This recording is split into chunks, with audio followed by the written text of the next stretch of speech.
Hello दोस्तों, मैं समय मस्तानी। आप लोग देख रहे हैं हमारे अपने यूट्यूब चैनल गीत संगीत हिट को। तो मैं आ गया हूँ एक और नए वीडियो में, एक और नए सॉन्ग के साथ। आप लोगों को थंबनेल देखकर पता चल गया होगा कि ये सॉन्ग किस ट्रैक पर होने वाला है। तो चलिए वीडियो को स्टार्ट करते हैं।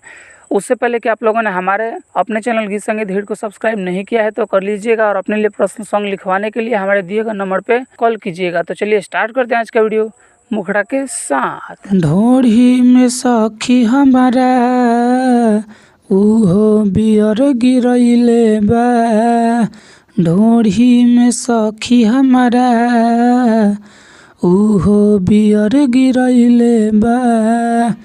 नया साले के दिने ढोढ़ी हमर जरइले बा।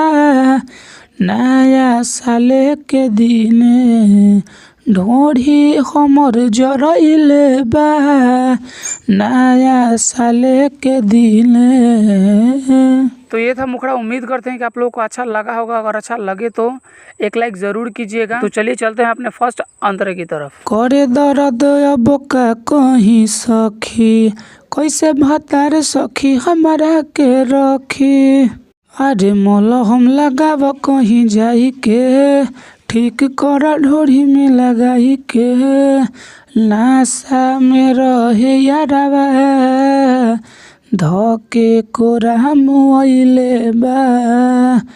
अरे नासा में रहे यारवा धके कोरा मुइले बा। नया साले के दिने ढोढ़ी हमर जरइले बा। नया साले के दिने ढोढ़ी हमर जरइले बा। नया साले के दिने। हमारा फर्स्ट अंतरा। उम्मीद करते हैं कि आप लोगों को बहुत ही अच्छा लग रहा होगा। अच्छा लगे तो एक लाइक ज़रूर कीजिएगा और चैनल को सब्सक्राइब कर दीजिएगा। और अगला सॉन्ग किस ट्रैक पर चाहिए कमेंट करके बताइएगा। तो चलिए चलते हैं अपने दूसरे अंतरे की तरफ। ई सोच के सखी हमर धड़केला छतिया, कथी बताइब सोया पूछी जब बतिया। हमर यार श्याम बाबू हो भइल बारे सखी बेकाबू हो। लोहा धीपा के सखी हमारा में सटइले बा। लोहा धीपा के सखी हमारा में सटइले बा। अरे नया साले के दिने ढोढ़ी हमर जरइले बा।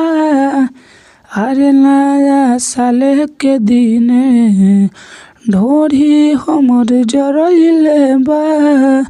अरे नया साले के दिने। तो ये था हमारा पूरा सॉन्ग। अगर आप लोगों को अच्छा लगा होगा तो लाइक कर दीजिएगा, और ऐसे ही ढेर सारे सॉन्ग पाने के लिए हमारे यूट्यूब चैनल गीत संगीत हिट को सब्सक्राइब जरूर कर लीजिएगा। और आप अपने लिए पर्सनल सॉन्ग लिखवाना चाहते हैं तो हमारे दिए गए नंबर पर कॉल कीजिएगा। तो चलिए मैं जाते जाते यही कहूँगा कि गाइए और हिट हो जाइए। तब तक के लिए मिलते हैं किसी दूसरे वीडियो में किसी दूसरे सॉन्ग के साथ। तब तक के लिए नमस्कार।